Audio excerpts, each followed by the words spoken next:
The Leopard is a 1963 film from Luchino Visconti. It stars Burt Lancaster and podcast debutante Alain Delon, the sexiest man alive. We are going to talk about this film on, of course, the Golden Hour Film Podcast.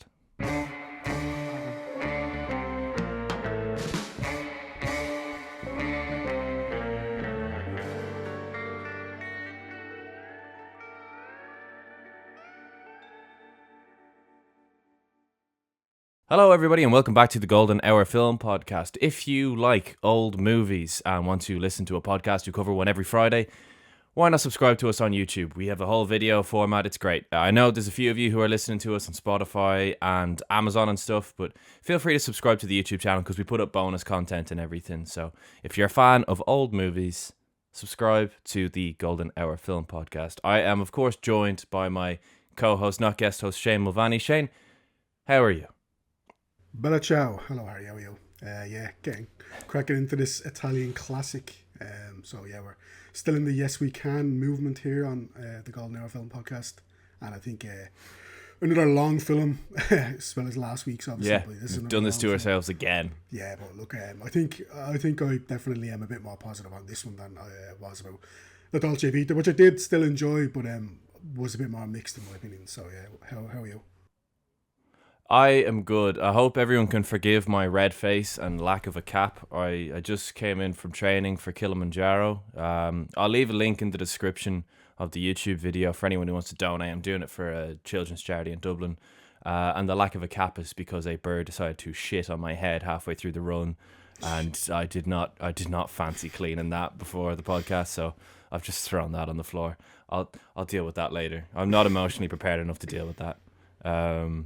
But besides that, I'm great. I've watched so many movies since our last recording, even though our last recording wasn't even that long ago. And as well, yeah, as far as all the long films we've gone through on the podcast, we've done 4 like long films on the podcast.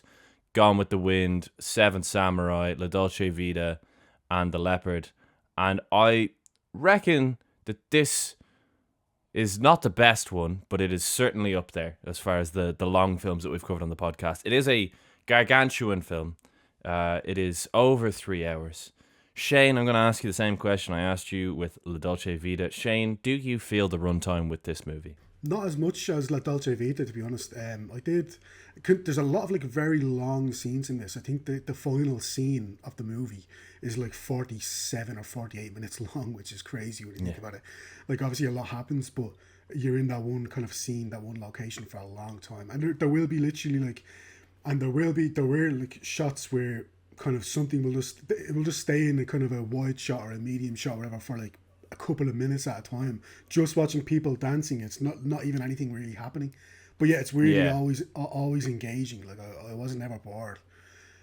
Plus it's visually stunning. It is. It's visually like absolutely mesmerizing. It's so beautiful. The opening shot is like one of the most beautiful openings. We talked about La Dolce Vita's opening shot. This is like this says like, oh, let me raise you there, mate. Yeah. This is like, oh, it's so beautiful. But like, the whole film is obviously like so stunning. But like, it's also about, I am kind of a sucker for historical epic. This is a time period that I really don't know much about. Like this kind of period of the unification of kind of Italy and stuff like that. Definitely, I'm not anywhere near as up on this kind of time period as I should be, or as I would like to be. But no, even alone, like it did teach me kind of what the flavor of politics in Italy in this particular point in time would have been at the time, like, and this particular obviously very significant point of time. Plus then you have Burt Lancaster, fully dubbed performance, so it is a bit weird seeing him say something completely different. Like, you're reading his lips and he's saying it in English, and then obviously it doesn't really match up a lot of the time, but it is what it is. It's fine. Like, he's a big star, and if it helped get the film made, then good for him. It's a good performance. Alain Delon's great. Claudia Cardinale is great. So there's a lot of reasons to like this film, and I really did enjoy it. Yeah, I'm going to give away a Golden Hour Film Podcast Award real quick. The Golden Hour Film Podcast Award for Sexiest On-Screen Couple goes to Claudia Cardinale and Alain Delon in The Leopard.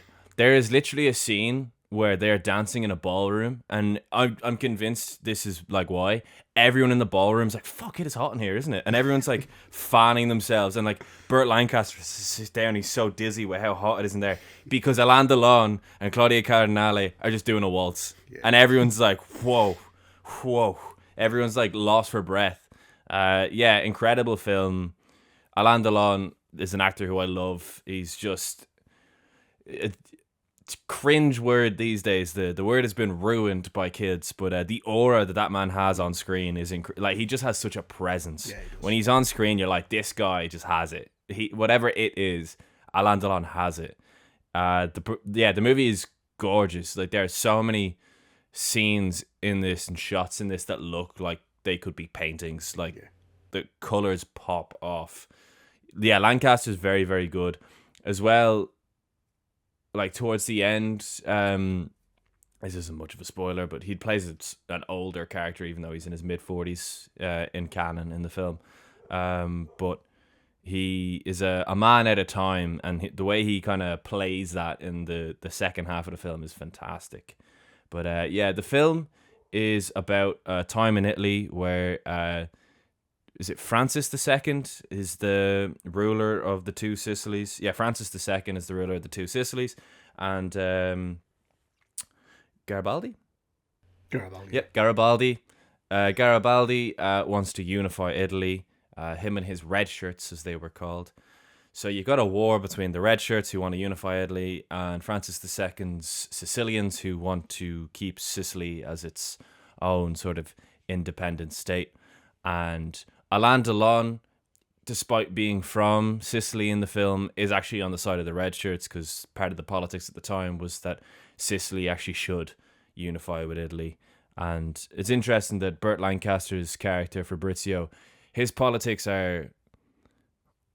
he cares more about family politics than the actual politics of the country that's going on. So he isn't as interested in the unification sort of, not subplot, it's a massive plot theme, but he's not as interested in that. All he cares about is family dynamics and what the repercussions of either outcome will be on his family. Yeah, I think he recognizes that he'll be fine, relatively fine, no matter what happens. Like, he's a rich... Yeah, he's a prince in Sicily, so he's very well off. Aristocratic man, so it doesn't really matter. Like, the status quo will, in a lot of ways, stay the same for him. It's more about how the overall feeling of the country, how does that then impact how he and his family move forward. So I think, yeah, that's where he's coming from. But I should say as well that Luchino Visconti, well, the studio wanted a big name, so they put forward a few names. Burt Lancaster was one of them, and they ended up casting Lancaster behind Visconti's back, which he was not happy about whatsoever. So he kind of gave Lancaster the cold shoulder for a lot of the production because he just obviously was unhappy with what had happened. But I think you wouldn't really know too much in the performance. I mean, I think Lancaster, if anything, he is kind of isolated for a lot of the film, so maybe that was a good directorial choice as well, or at least a happy accident from that point of view. Like, he is kind of isolated and he's feeling kind of alone for a lot of the film, especially as it wears on. So maybe it could be like a happy accident from that point of view. Yeah, and Luchino Visconti as well comes from a very, very wealthy background himself, so honestly, probably no better man to tell a story of how a really wealthy family have to adjust to the unification of Italy than Luchino Visconti, and he does an amazing job. There's a lot of interesting subplots and things that happen to characters, but yeah, the two most interesting characters are by far the lead, and because as Shane rightly pointed out a while ago, if the film is named after a character, he is the main character, who is the Leopard, which is Fabrizio, Burt Lancaster's character. But Alain Delon, who feels like he is a side character, but he doesn't feel like one probably just because of his presence. But his character goes through some interesting things as well. He sports an eye patch for some of this movie, which is pretty cool. But he goes off and he fights for the rebels in the war, and that battle that took place in Palermo, the first battle that we see, looks amazing. Yeah. There's just so many, and as well with the ballroom scenes, it's funny to compare the two, but battle sequence and the ballroom sequence, one thing that makes them amazing is there's just so many bodies involved. Like there's hundreds of people involved in these shots, and they're just expertly put together. But the first, because that happens first in the film, the battle in Palermo just looks amazing. Yeah. And at this battle, Alain Delon's character, Falconeri, Tancredi Falconeri, like what a name for a character. Yeah, takes a bomb. A bomb goes off in front of him and catches him in the eye. I think he gets a bit of shrapnel in his eye or something. But yeah, he's an interesting character because where Fabrizio, Burt Lancaster's character, is so fixated on family politics and stuff, as with the unification of Italy, he's now not so much of a hotshot anymore, and he kind of has to downsize a bit, although he downsizes to a palace. He has to downsize a bit. He, because of his sort of lack of action, I want to say, when it comes to these these battles and these wars, he's kind of left behind by society, whereas Tancredi Falconeri, Alain Delon, is like, he adapts to survive. He switches sides multiple times. Yeah. He joins the king's army for a bit after, and he's like, the rebels? What are you talking about? They're a ragtag bunch of nobodies. Whereas like at first he was like, I have to fight for the rebels. Like but that's part of it. It's part of his politics as well, because obviously he's living in Sicily and he realizes that the best thing for Sicily, in his opinion, is if they unify, because it'll strengthen them. He's all about working his way up the ladder. He's a very ambitious character, so much so that Fabrizio, his own daughter, is fascinated by and it falls in love with Tancredi, and Fabrizio says, oh well, he deserves better than her because he's such an ambitious guy and she isn't ambitious at all. Like, he's saying this about his own daughter. That's how ambitious this character is. He has like princes saying, oh, my daughter's not good enough for this guy. Worth pointing out though that Tancredi is her cousin. Yeah. I think that, look, I think you'll watch a lot of period pieces and it is. Yeah. I literally, actually, believe it or not, I'm going to talk about a film that I recently watched at the end of the episode. I will just say it's Pride and Prejudice, and there is a well, as anyone who knows Pride and Prejudice, there is a scene where bit jarring. Elizabeth Bennet she gets a marriage proposal from her cousin, so it's like we obviously know it's very creepy, like it's. Yeah, which is funny as well, because there's a line in this film at the ballroom at the end where all the girls are kind of all huddled around a princess, and Fabrizio says, Jesus, man, all these cousins marrying cousins and they look rotten.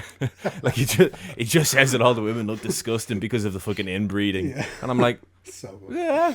Like, they don't show the women, may I just add, like, they don't like show them in close-ups or anything. You don't really know what the women look like. You're just going off what Fabrizio says, but he just is like, fuck, man, all this inbreeding, they're not looking well, are they? No, it's totally different film to the film Cleo from 5 to 7, which we covered not that long ago. Totally different.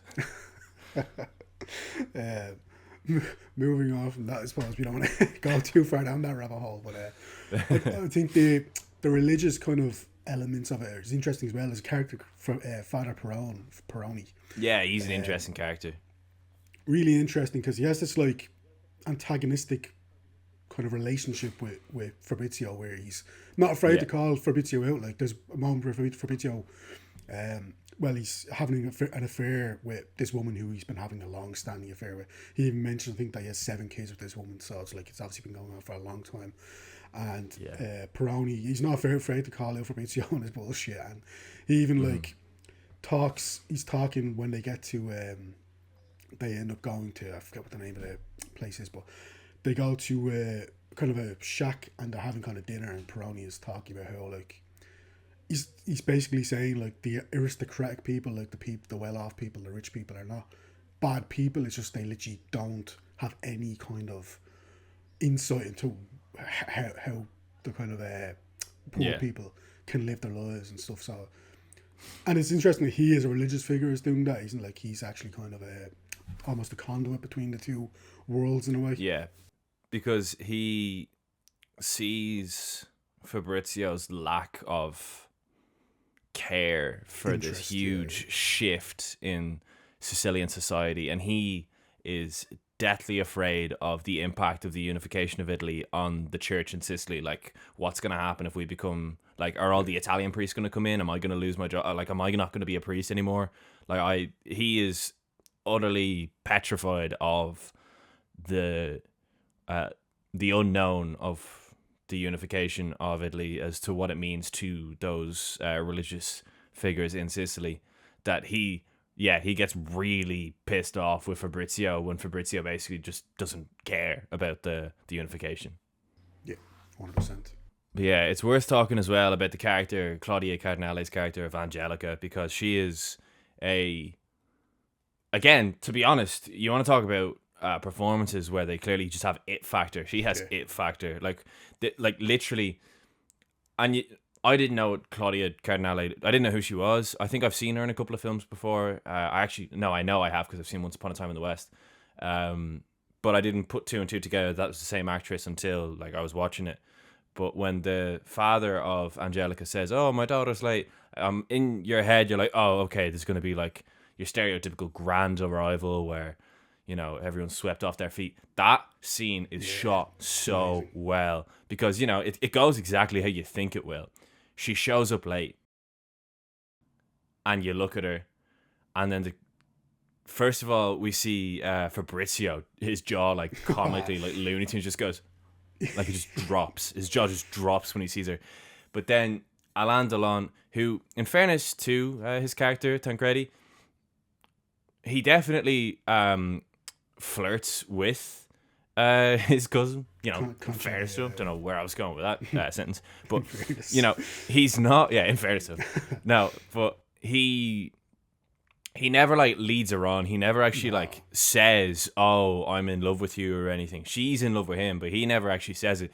But whilst he's like in and amongst conversation with her, and they probably were flirting or talking about whatever, as soon as he sees her, the camera just pushes to Alain Delon's face.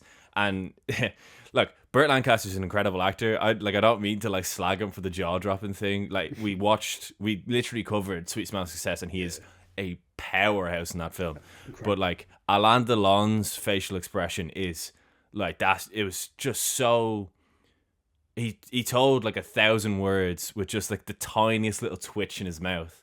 It's such an amazing piece of acting, but also such an amazing piece of direction, because it's how everyone would shoot that. Let's be real. You push in on his face and the swell of the music and everything. But I don't know, something about just the way this film looks and the colours and the fact that it's Alain Delon and Claudia Cardinale's just walked in, it just feels so much richer. Like there's so much more vibrant or something. But that small little sequence where we first meet Angelica is so well shot. Yeah, and then that particular dinner party as well that you just mentioned. This is where Tancredi, he starts acting like, let's be honest, a raging bellend. Like he... Yeah. Basically, he was in the war. It's hard to know, but you would assume he didn't do nearly as much as he lets on. He's probably... I don't know, I could see him doing some shady shit. I could see him doing some shady shit. But maybe as well, it could be a case that he hears stories and then he passes them off as his own. Like, he tells the story exactly. How they... Well, basically how he and a bunch of his mates essentially terrorized a group of nuns who were like afraid of their lives. And he's telling the story like trying to get like believing people are just gonna laugh their heads off. And in fairness, like to Angelica, she seems very enraptured by this story. She's pretty much the only person who is like, but obviously Concetta is like is Concetta's his cousin. Yeah, Concetta's cousin. She's horrified when she hears it. She breaks down in tears. She breaks down in tears because he says in front of everyone, because this is it's not quite like a society dinner, but like it's a fairly high-end dinner, shall we say, for, you know, whatever it was that aristocrats did. I don't really know. They just kind of talked in the rooms, I guess. But everyone kind of hushes, and when he's saying this like fairly graphic story, and then he kind of in so many words says like, "Well, if you were there, I wouldn't have gone near those nuns." And everyone's just like, "Are you not seeing Concetta?" But yeah, he so just creepy. Says that, and then she bursts. like Angelica bursts out laughing, but not bursts out laughing like, oh, you're an idiot. Like bursts out laughing like, we're about to be the hottest on-screen couple of the year. Yeah. And then they become it. And then, yeah, fast forward a little bit, after he switched sides again, and he's now with the King's Army, he comes home because, and we'll talk about this in a sec, Fabrizio, with the family politics, manages to negotiate the marriage between his nephew, Tancredi, and Angelica, with a man who was poor and has now worked his way up, because with the unification of Italy and Sicily, everyone's just kind of like on a much more level playing field. That Calogero. And he comes in from the rain and he shows off the engagement ring he's about to give her, and then she runs in from the rain, and the two of them then go off and explore the abandoned sections of the palace, and some of these shots are a joke. Basically, they're walking through like a dilapidated part of the palace where it's all run down, and there's just all these massive old paintings, and she's in a massive ball gown and he's in his like army uniform, and it just, again, Visconti just knows what he's doing with that camera. He does. It just looks excellent. Yeah. So yeah, that's essentially he obviously marries Angelica, does Tancredi, but then there's the whole thing about then when the unification is passed, when Sicily officially votes, supposedly unanimous, but Don Ciccio, who's kind of a friend of Fabrizio's, he like lets Fabrizio have it where he's like, I did not vote yes, I literally voted no, I voted. he goes off on one, so clearly it's a bit of a sham vote where it's like, right, predetermined and such. But then yeah, so once that happens, then we have the whole kind of unification of Sicily, and then that's when Fabrizio is getting kind of overtures to potentially join government, become a senator, and he's like, listen, that's not for me. You need to be looking for fresh blood. Like, that's not me. I wouldn't know what I'm doing, for one thing, nor do I have the inclination to do it. So it's like interesting how, again, it's talking about what will the new form of government even look like.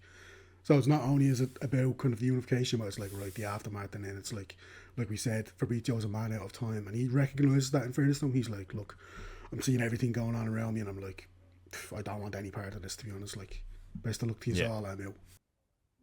Yeah, and then at the ballroom scene, you can tell that Fabrizio is still, I mean, he's in his mid-40s, but this is the thing that we were talking about with Marty. He's in his mid-40s, but he's kind of treated like an old man, even though we see he has a bath, and he's fucking shredded. Yeah, it's Burt Lancaster. He is shredded. Yeah, he's jacked.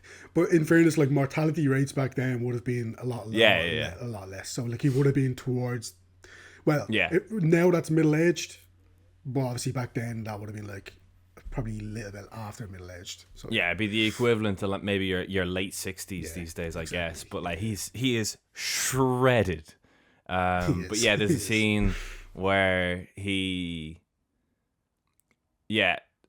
Angelica's debut in society. It's this big 47-minute ballroom scene, and Angelica dances with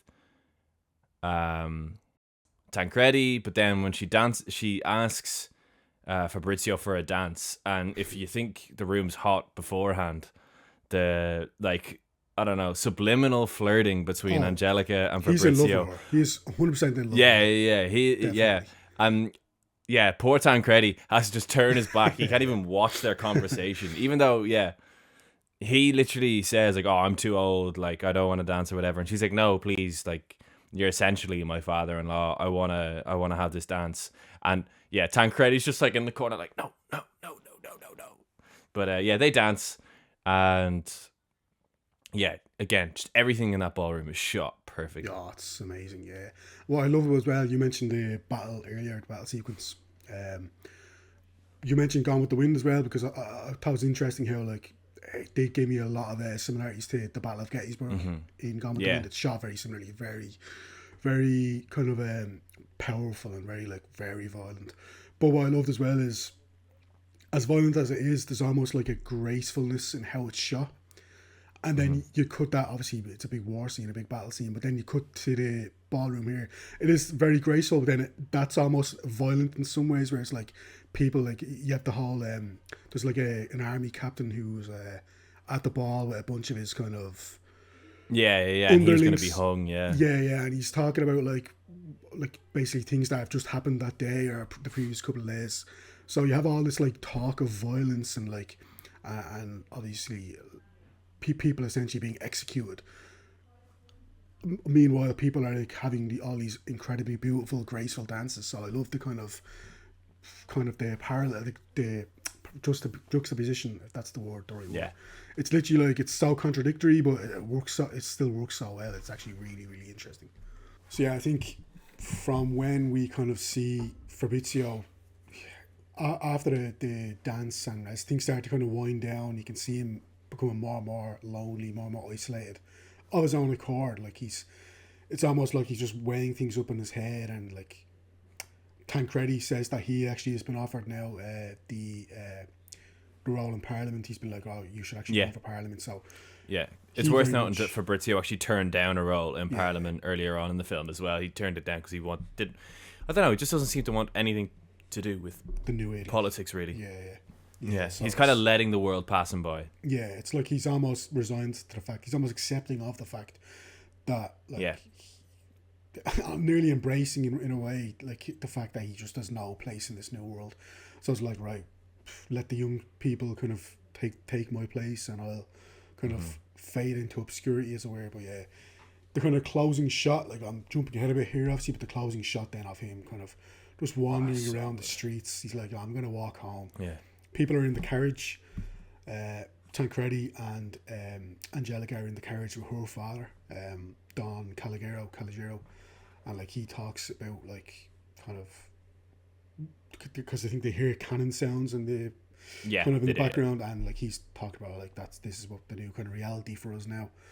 And then we cut to Fabrizio, and he is like just kind of wandering around aimlessly, but he almost looks at peace. Like he almost looks like, right, fuck it, like I know what I need to do now, which is basically nothing. Like, I'll just let everyone else take. Because earlier in the film, a guy comes to visit Fabrizio to offer him a part in Parliament, and one of the reasons that Fabrizio turns him down is because he feels that Sicily, or more specifically Sicilians, don't like change and don't want change. And I think he thinks that whoever takes that role, it's a poison chalice, like they're doomed to fail, like the Sicilians will just hate them. And he also almost kind of says that he almost likes like, despite living in like a lavish palace and everything, like the dirty streets and I don't know, he just kind of, Sicily, he says that a soldier came and kind of looked over his balcony and said that he took in the view and he was absolutely in awe of the view, but he couldn't get over the litter and how filthy the place was. And Fabrizio's response is, well, that is Sicily.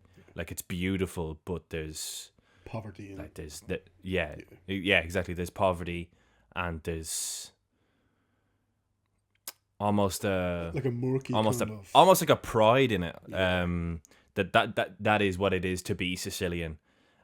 Which is why then at the end he just kind of finds a bit of a dusty, not town square, but a square in between buildings, and he just kind of sits in the middle of it. And again, Visconti just knows what he's doing. But we just see like it's not like tumbleweeds, but it's essentially just sort of the rundown street or whatever, and he's just pondering to himself. Like, he himself has taken himself to what he feels Sicily is, whilst meanwhile these young people are in a carriage hearing cannon fire, being like, oh, this is what Sicily is now. And then this instantly just juxtaposed with him in what he feels Sicily is, and he's just sat in a lowly sort of square, and then he just wanders off into a side street, just into darkness, and that is how the film ends. But yeah, just two really interesting characters to look at side by side is Fabrizio and Tancredi and their different ideals, and then to see how those ideals of the older Fabrizio and the younger Tancredi and their political views and their morals kind of side with the I don't know, the public's sort of feeling as to what is going on in Sicily. Like, they are very much representing their generations as characters in this film. Yeah, definitely. And two really good performances as well from Burt Lancaster and Alain Delon, for sure. Yeah. No, Alain Delon's just got so much sauce. Yeah. That guy's so cool. Like, I'm not gonna lie, just pulled the curtain back. I went to Zara to buy my clothes for Cannes, and my entire inspiration was from Pinterest, just pictures of fits that Alain Delon, Paul Newman, and Steve McQueen wore. They entirely shape my wardrobe. Those three guys, they're just so fucking cool. Like, fewer films have impacted my wardrobe more than Plain Soleil. Like, Alain Delon is just that's the Talented Mr. Ripley, but from 1960. His Tom Ripley just has so much drip. He is just so well dressed, and it's one of those things. That guy just has such it factor. I love that we've covered an Alain Delon film on the podcast because he only passed away recently, and he is an absolute icon of cinema. I just love that guy. He's just so cool. I think we came close to doing Les Samurai last year in the Euros. Yeah, and then you all voted Puccin, you bastard. No, they were on different sides of the bracket. But I think it first round, I actually remember it was paired up against the Cabinet of Dr. Caligari. That draw was so cruel. Yeah, because I think then the winner of that was obviously Cabinet of Dr. Caligari, which we've covered on the podcast. But I think in the next round as well, Cabinet of Dr. Caligari knocked out like another huge mammoth film. Meanwhile, Puccin was against like fucking Slovenia and shit. Like, so annoying. That being said, it's great that we covered an Irish film on the podcast. It sticks out like a sore thumb that it's the only 70s film we've covered. But obviously we're going to amend that with the conversation, and we might cover more 70s films this year. But we ended up covering Puccin, and it's actually one of our most viewed episodes of the podcast, weirdly enough. Don't know how that happened. I think that was a gradual thing as well, because that got no views when it first came out. It's just kind of a gradual thing that episode has now picked up views. Yeah. Fucking Puccin. I think the fact that we have like an Irish, fairly loyal Irish base, I think they're champion actors. Well, I think the majority of our viewers are American, so it's probably all the Irish who have fucked off to America who are watching it. But as far as The Leopard goes, I thought it was an incredible film. I think for a film over 3 hours, I would still, not as if that's a bad thing, but I would still highly recommend it. I know a lot of people find films of that length daunting, and they almost don't know if they want to commit themselves to a film that long, because, you know, it sucks if you're like halfway into a 3 hour film and you're like, I don't like this, what do I do? But that's not the case with The Leopard at all. It's a gorgeous looking film. The two lead men are phenomenal, and as is, I have to say, Claudia Cardinale as well is class in this film.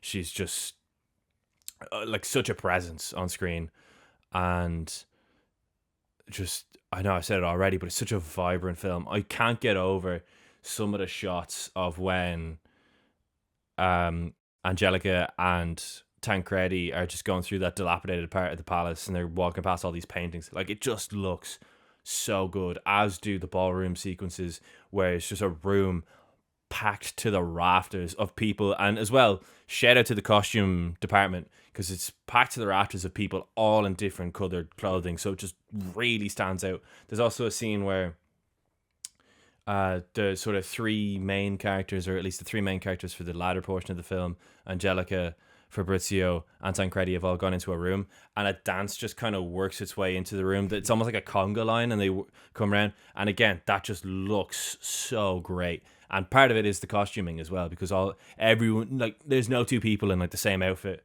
so the costuming is actually exceptional in this film. It's worth noting, because that's probably not an aspect that we reference enough on the podcast, is the costume designer. So whoever is the costume designer on this film did a phenomenal job. And yeah, I gave the film 4 stars. Thoroughly enjoyed it. Highly recommend it. Narratively, it's kind of interesting that, like, I don't know, when you compare it to Seven Samurai, action-packed mammoth of a film, you could argue that not a lot happens, and I'll put happens in quotation marks, in this film. Like if you were to look at, say, the beat by beat of what happened in this film on, say, Wikipedia, I'm convinced that the description will be infinitely shorter than even some 2-hour films, and yet it never drags because it's not actually that very little's happening. It's more so that with the way that the film's directed and with the performances as well, it's worth noting, the longer runtime is more so used to really just put you in that time period. And I think it's really effective when a period piece is long, because sometimes with films, unless the opening shot, like here and like La Dolce Vita, in fairness, don't grab you straight away, especially with a long one, it might take you a little while to get into it and to get into the headspace of 1860s Sicily. Whereas with this film, it's so thought out and so methodical and so vibrant, that you are like transported to that time throughout the entire 3-hour runtime, 3-hour plus runtime, and yet I couldn't recommend it enough. As far as Italian films that we've covered on the podcast, it is well up there, one of the best. And yeah, Alain Delon, so much sauce. That guy has so much sauce. What about you, Shane? Yeah, I really enjoyed it. I went 3.5 stars. Didn't feel the runtime pretty much at all, I would say, which is definitely a departure from La Dolce Vita, like we said. But I think the cinematography is the thing that'll come away from the most in this film. I think, have you seen The Fabelmans, the Spielberg film? No, I actually haven't yet. No. It's really, really good. Need to watch it. Obviously about his own childhood. But there's a scene in that where young Sammy Fabelman, who's obviously Spielberg, goes to visit John Ford. He's invited to John Ford's office. And John Ford he's getting him to look at a bunch of different like photos. And he's asking him where's the horizon in each of these photos. Because obviously John Ford is like another guy who's like very big on kind of cinematography, and they all look immaculate in those films. But that's literally, you could just transport that line to pretty much any outdoors exterior scene in this film. There's one scene with Fabrizio and Don Ciccio. They're up on top of a hill. It's where Don Ciccio is kind of chewing him out for the vote going awry and whatever. But oh man, like this literally looks unbelievable. Like this kind of mountain shot. They're just up in the mountains, and you can see like the hill, the hills far away, and you can see the skyline, and it's so beautiful. But like, you can really, any scene, whether it's interior, exterior, like you said, all the costumes are amazing. The 3 lead performances are really good, especially I think Alain Delon and Claudia Cardinale. Burt Lancaster is great, but the fact that he is, well, to be fair, Alain Delon, is he dubbed as well? I think I could be wrong. I'm not sure. I'm not too sure. I'll find out. I didn't notice it with him as much, maybe because he obviously, if he was speaking French, which I don't speak much of. But obviously with Burt Lancaster, I could really see when he was speaking English, and so it was a bit more distracting, I think, for sure. Whereas like, I know you haven't just said that, so my brain kind of doesn't work like that. So, but it's there, especially as the film goes on, he really does rise to the challenge of kind of portraying this man out of time. Alain Delon was dubbed, yeah. Yeah, I was thinking that. Yeah, I was thinking that I didn't quite match up at times, but so yeah, not as kind of not noticeable from me, because obviously I'm an English speaker. But certainly Burt Lancaster was. So, but that's not his fault, obviously, and whatever. Still a good performance, like I said, especially in the second half of the film. But yeah, I think as far as 3+ hour films go, I'd have this second, to be honest, behind Seven Samurai. As far as ones I would certainly recommend people watch, but I really, really enjoyed it. And as far as I'd also have it second. As far as the ones that we've covered on the podcast, I'd have it second as well. I'd go. We'd probably disagree on this. Actually, I don't know. I'm actually not going to lock in my third and fourth. Fair play. But I'll definitely say this is the second best 3-hour-ish film that we've covered on the podcast. Yeah, I would agree. And in the meantime, we are going to now discuss some of the films and possibly series that we have watched recently. This is from the Golden Hour Film Podcast episode, where we covered The Leopard, if you are joining us for the shorter version of this video. And I shall start things off this week because I watched a fair rake of movies, it has to be said. I'm still very much working my way through Jackie Chan's filmography. And first of all, I watched Rush Hour 3, and got me like irrational, but I hated this movie. I hated this movie so much. Partially probably because I couldn't get over how good Rush Hour 2 was. Rush Hour 2 is such a great sequel. And Rush Hour 3 is such a terrible threequel. It is the epitome of unfunny, uninspired, mid-2000s to late 2000s American action comedy. The action never really lands, which, is Jackie Chan. He's not well past his prime, but he's well past being allowed to do crazy shit here. He still does some good stuff, but like the green screen in this is woeful. And I genuinely, as much as I enjoyed Chris Tucker's character in the second one, the Flanderization of his character in the third one is horrendous. He's just a sex pest. He just harasses women all film. Like in Rush Hour 2, he was like the cop who kind of goes against the grain. He likes women, but he goes against the grain. He uses his own methods to get shit done. He's nowhere near as skilled as Jackie Chan's character when it comes to like the fight sequences. So he always kind of had like comical ways of defending himself or whatever. He's just a sex pest in this film. It's actually unwatchable. I thoroughly disliked Rush Hour 3. And then I watched a movie, don't know if any of you have heard of it, called Sinners. Don't know if anyone's talked about this film before, but Sinners is unbelievable. One of the best films of the decade. The Irish getting represented in a vampire movie. I know that is not the main point of the film, but I just wanted to get that in there. We got represented in a vampire movie. Look at us go. Not of course. I'd say, but still. No, but still, we got referenced in a vampire movie. That means a lot. I'm sure it's been done before, but it's not been done as well. And obviously, Michael B. Jordan is excellent. As is, it's the first time I've ever seen him in a film, so forgive me for not remembering Miles Catton's name. Yeah. He is Miles Caton, is it? I think I've heard some people pronounce it Caton, some people pronounce it Catton, so I'm actually not 100% sure, to be honest. Miles is unbelievable in this film. He's a star. His voice is so cool. He's got such a cool voice. Very low. I love that this film is...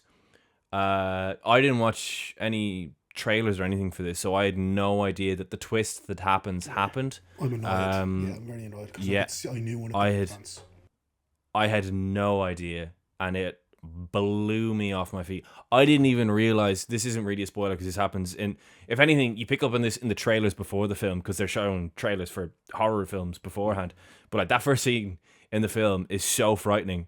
I was like, wait, what is this movie about? Yeah. But I was so into this movie. Ryan Coogler doesn't miss. He is what, 5 for 5? Is he at 5 films? 2 Black Panthers. Fruitvale Station's amazing. Creed is amazing. Creed. So yeah, I think this is 50. Sinners. Yeah, Sinners. Yeah, he's 5 for 5. I've seen all his movies. They're all class. Loved all of them. Like actually loved all of them. I then watched Adolescence on Shane's recommendation. Shane's talked about it before. I'll just say everyone should watch it. It's one of those things that feels necessary. Adolescence. And then here we go. I watched a film from a guy by the name of Jackie Chan, and that would be Dragon Fist. Not very good. I'm not going to lie to you. Jackie's action sequences are all good, but the plot is just poor. It's just not a very good plot at all. It's very melodramatic, and it's a bit of a slog. And what the one takeaway for me from this film is in the whole ending fight sequence. Like I enjoyed the film, but it's just not a very good It's not a good Jackie Chan film, but it's enjoyable because I think most Jackie Chan films, like most Hong Kong Jackie Chan films, are enjoyable, at least, except for one that I actually watched as well. But I just find it funny that like this film has set up like 4 or 5 bad guys for him to take down in the final fight sequence, and for no apparent reason, a goon lasts longer than all of them. It's like so. I don't know if like that's like a purposeful thing, but like Jackie like disposes of like 2 or 3 of like the main bad guys fairly early on in the final fight sequence. Then this one goon with like 2 sticks attacks him, and that goon lasts like, I'm not joking, like 15 minutes. Like that goon just will not go down. It is that got such a pop out of me. I was like, oh my god, he just won't quit. I was almost cheering for the goon. Just an unnamed, unseen goon, just really putting a shift in. I then watched Fearless Hyena, which is definitely one of Jackie's best early films. He directed it himself. There's like a lot packed into the film, despite it being like the film itself isn't very shall we say, inventive when it comes to its plot, but the fight sequences are unbelievable. Like it's a film where Jackie Chan plays like a young rogue and his master gets killed, and then he has to like face the harsh realities that he needs to discipline himself, and then he learns a discipline with a new master, and then he goes and fights the bad guys. We've seen it a billion times before, but this is one of the better examples. There's like it's weirdly inspired by the Three Stooges. There's these three bad guys who are clearly meant to be the Three Stooges, and the first fight sequence between Jackie and the Three Stooges it's like actually so funny. Yeah, his style in this is called emotional kung fu, because he always has like a made up style in every movie. This one's emotional kung fu. Emotional kung fu is not very cool. But it's probably the least cool made up film kung fu that Jackie Chan ever did. And then I watched Fearless Hyena 2, which is a bad movie. It's a fake movie, as people would describe it. But the behind the scenes and the making of is so fascinating. Basically, Jackie was with Lo Wei's company. Lo Wei was one of the biggest directors in Hong Kong. And mid-shoot Golden Harvest, Lo Wei was paying Jackie nowhere near what he deserved and was blocking him from being in other movies. Then Golden Harvest, who you may know from like Bruce Lee and other Hong Kong icons, came along with a monster contract for Jackie. Jackie signed the contract, so Lo Wei did the little old thing of getting one of the triads after him, and one of the most dangerous gangs in China were actually hunting down Jackie Chan for a period. Good fun. But yeah, they still just made this film anyway with a call it what you want. There is a scene where the guy who's clearly not Jackie Chan, who's playing Jackie Chan's character, just has a big fake comical beard.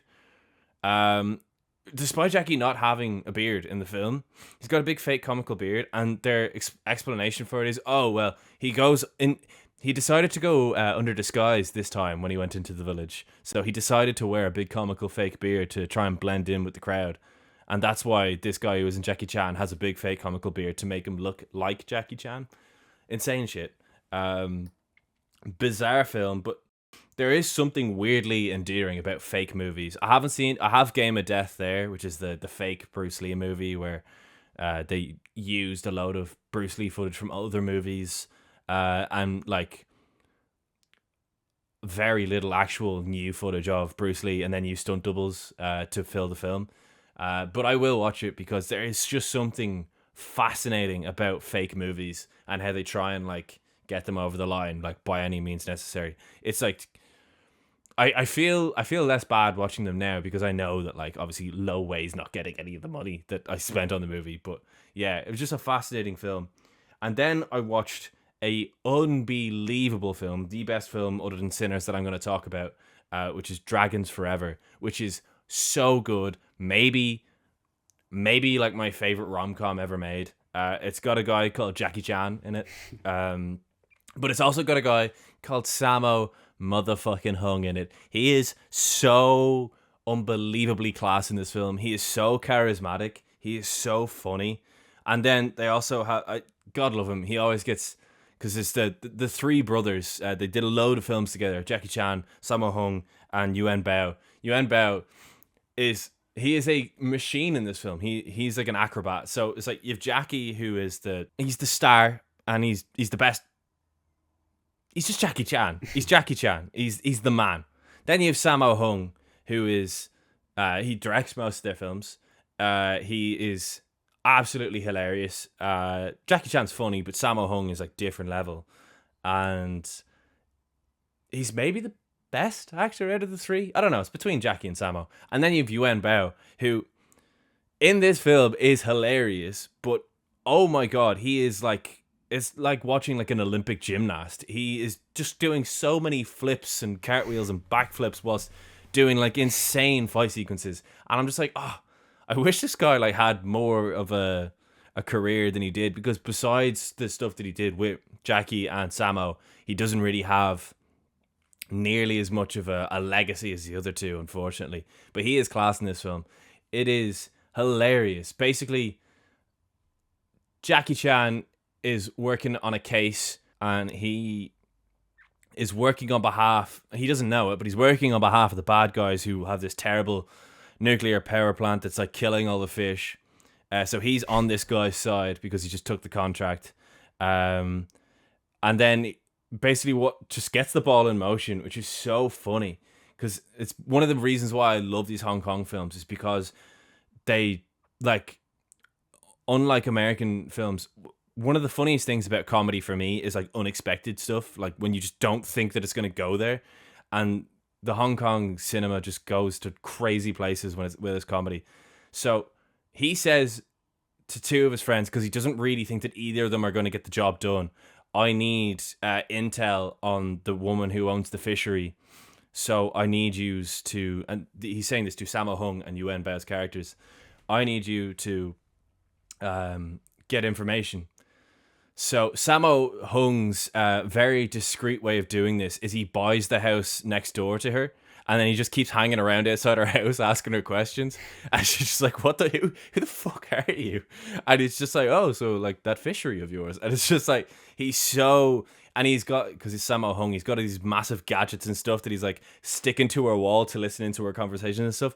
Meanwhile, Yuan Bao, his character is just a total psycho in this movie. He just breaks into her house and tries to take her hostage to try and get the answers out of her. And then, because Sammo Hung's character falls in love with her, he doesn't, because neither of them realize that they're both on the same job. He then hears this and comes in and beats the shit out of Yuan Bao, who's trying to do the same job as him. Neither of them realize they're on the same team. Sammo Hung just beats the bollocks out of Yuan Bao. And then, like 2 scenes later, they kind of revisit this as well, because both of them are like pissed off with Jackie Chan's character. Like, that was such a fucking disaster. Sam was like, you didn't tell me there was going to be a fucking serial killer, actually. Like, what the fuck is that? And then the guy who broke in is like, yeah, who the fuck is that guy who just came in and just beat the shit out of me? I did not realize she had like a bodyguard. And then they basically redo the whole thing again, like 10 minutes later. They both like have their own ways of trying to get like revenge on Jackie Chan. They bump into each other before they see Jackie Chan, and then they just beat the shit out of each other. And Jackie Chan comes into his bedroom and finds his two mates just literally killing each other. It's so entertaining. So entertaining. Yeah, Dragons Forever is incredible. I then watched a film that the UK title is so bad. It is so bad because it totally misleads you. It is a film with Jackie Chan called Miracles, the Canton Godfather. It makes you think it's going to be a massive, like Jackie Chan's playing a gangster. And that is what happens in the first act. It is so cool. And Jackie Chan has said that this is his favorite movie he ever made. The film is a 1930s gangster period piece with Jackie Chan, and that's cool. But what I didn't know, and I only found out like not that, well, a third of the way in, is that this is actually an adaptation of Frank Capra's A Lady for a Day. No action in this movie till the very end. The action sequences is incredible. There's like no action in this movie for like 80% of it. It's basically Jackie Chan directing a film and making a film where he wanted to be like an actor. And, you know, he's good, don't get me wrong. But I just, Miracles, the Canton Godfather made me think that this was going to be a huge action gangster flick with Jackie Chan. That is just not what this film is. That being said, I'd say if I came back to this film, now knowing what the film is actually about, I would get way more enjoy out of it. And funnily enough, I actually have A Lady for a Day, Frank Capra's film, in the Frank Capra Columbia collection, so I probably will watch that soon just to see out of interest. But yeah, was not expecting Miracles, the Canton Godfather to be a Frank Capra film in its actuality. And then wrapping things up, I watched 2 other films. I watched The Accountant 2, which, tell me why that line dancing scene is so good. It is so good. Whatever, it's not a great film. It's a good film. I enjoyed it. It's a silly film. Definitely, the whole film is just like, aren't Ben Affleck and John Bernthal really good together? Like, that's just what the whole film is. But that line dancing scene is so good. It's like so much better than everything else in this movie. It just puts such a smile on my face watching that scene. It's so great. Him and his stupid fucking dad New Balance, like, it's so great. That being said, the movie's fine. It's actually, do you know, it's good. I would recommend it. It's a fun movie, but I just couldn't get over how much I fucking loved the line dancing scene in that film. I just thought it was so great. And then last but not least, I watched a film where an actor plays twins. And no, I did not rewatch Sinners. I watched Twin Dragons with a guy called Jackie Chan in it. Yes, one more Jackie Chan film for you all, because I'm sure you're not sick of listening to me talk about Jackie Chan. And this film is great. It's so stupid, but so fun.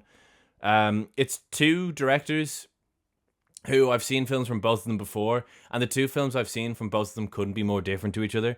You've Ringo Lam, who did one of my favorite movies, to be honest, City on Fire, which is the film that inspired Reservoir Dogs. That film is sensational. It's so serious. Chow Yun-fat is like such a gritty cop in that. It's so great. And then you've Tsui Hark, who directed Double Impact, which I also love, which is that stupid action film with Dennis Rodman and Jean-Claude Van Damme. And it's just the whole film is just about the aesthetic of the film. Like, it just looks so cool and it's really entertaining. Them two combining with Jackie Chan, who plays identical twins, is just a match made in heaven. It's such a wild movie. Like, it tonally makes no sense. It just goes, because you could tell it's like Ringo Lam directed like a really serious shootout, and then you have a scene where one twin who's a getaway driver has to like conduct an orchestra because the other twin is the orchestra conductor. And like those two scenes juxtaposed with each other is just insane to me. Like, it's almost like a scaled down version of the shootout from Heat. And then he's like having a fag and just like doing this, and everyone's just playing like really, like, they're just not playing what they're meant to be playing. Like, it's just all violins and everyone's like, what the fuck is happening here? But yeah, film's great. Thoroughly recommend it. Twin Dragons. Shane, what about you? Yeah, not as much as you. Definitely not as much as you. Firstly, I watched. Sorry, get up here now.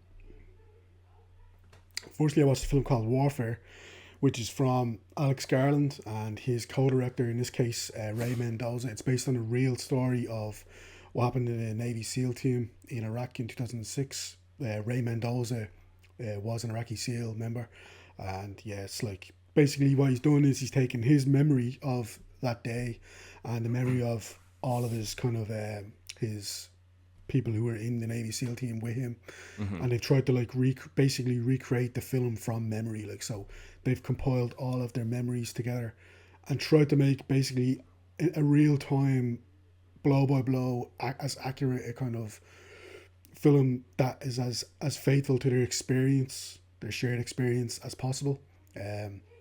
Very interesting. There's no music whatsoever. There's no score whatsoever. It's very immediate film. The sound design is incredible. Like, once shit starts to go south, you really hear it and you can feel it in the cinema. I can understand why the film has gotten a bit of blowback, because it doesn't give any kind of Iraqi perspective. What I will say is it literally is the experiences of this Navy SEAL team. So if we're just going from that, then it makes sense that there wouldn't be, because like they can't exactly go and, well, that's not a spoiler because, well, I'm not going to say what happens at the end of the film, but the Iraqi family, like, they're not going to be able to, because they're obviously in Iraq still, they're not going to be able to go in and ask them what was your experience of this kind of day. Do you know what I mean?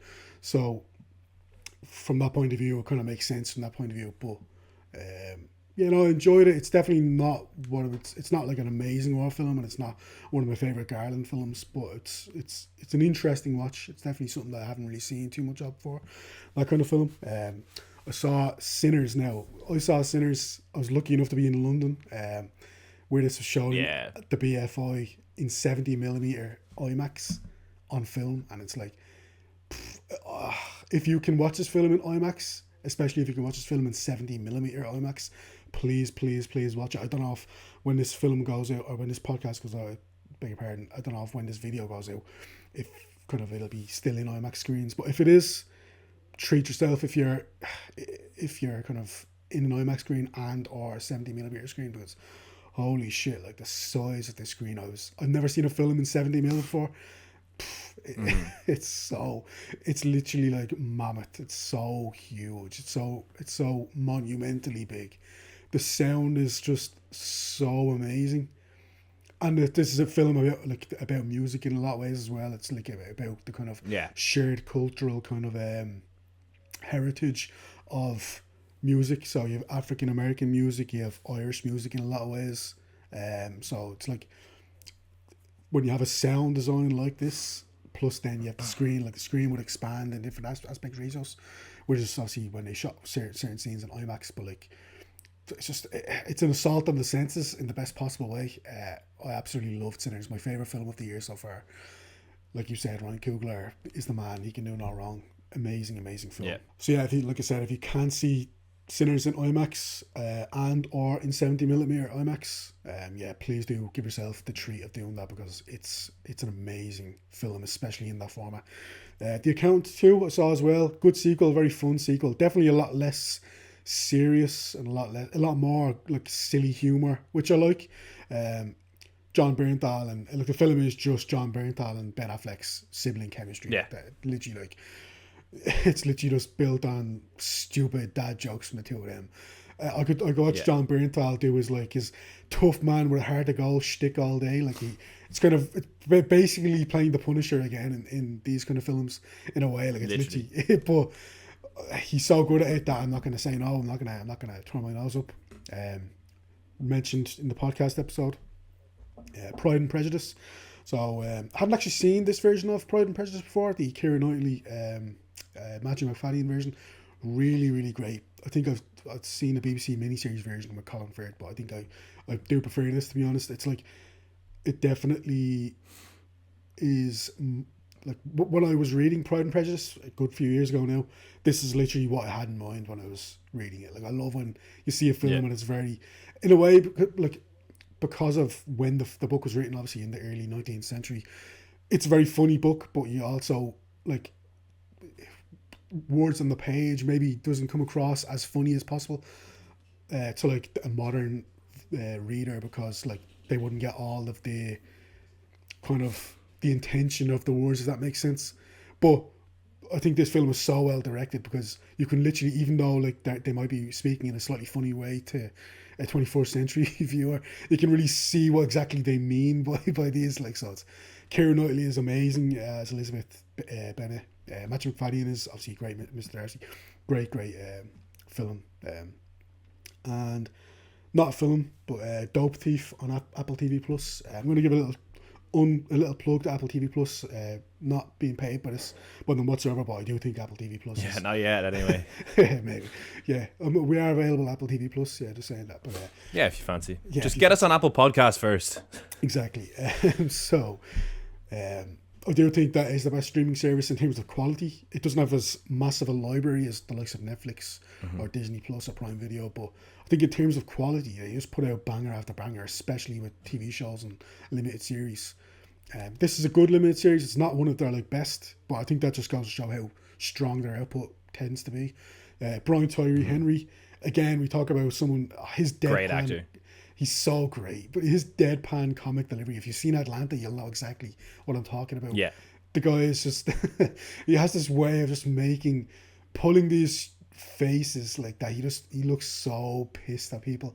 He just looks so like, just disappointed. He just constantly looks disappointed in whoever the other person is on screen. Yeah, and it's so funny. It's just so, he hasn't nailed down to a T.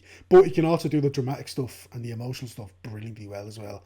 And there's a whole subplot, like there's a bromance in this with his character Ray and Wagner Moura's character Manny. So they're childhood friends who have obviously grown up, and they're in a bit of a racket together. They pose as DEA agents and rip off drug dealers, kind of like Omar Little from The Wire in a way, but then things go south, things go sideways. So when things go sideways, it's a very funny show, but it's also like he definitely gets put through the ringer, Ray, and I think Brian Tyree Henry's obviously expect nothing else of the fella. He's an amazing actor, but he really rises to the challenge. Yeah. So Yeah, just wanted to mention that because I think it's worth the watch if you're kind of maybe looking around for some limited series to watch on one of the streaming platforms. And yeah, that's not as much as you, but that's what I've watched recently. Yeah, so my camera died, so I actually have just decided to take my phone out and record the outro on my phone because, well, if anything, the quality is actually pretty good. I don't have like a stand or anything for it, so I'm just going to hold it until my arm goes dead. But yeah, that was the Leopard episode of the Golden Hour Film Podcast. Thank you ever so much. And next week we are covering Jacques Demy's Umbrellas of Cherbourg, a musical on the podcast. Look at us go. But in the meantime, thank you very much. I've been Harry Bailey. I've been Shane White. And that was the Leopard episode of the Golden Hour Film Podcast. Goodbye.